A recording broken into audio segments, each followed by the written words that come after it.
In this video, I will be showing you how to create a recurring task on ClickUp.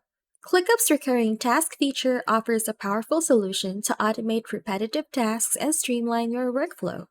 Whether it's daily, weekly, monthly, or any custom interval, you can set up tasks to automatically regenerate based on your desired schedule.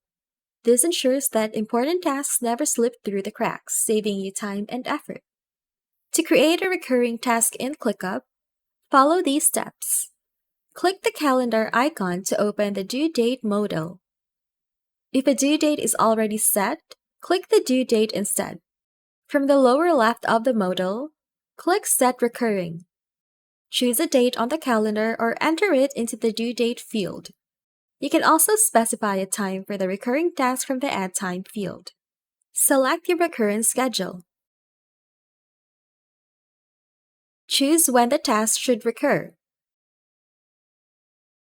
Select any additional options. Click Save to create your recurring task. If this video helped, don't forget to hit the like button and subscribe.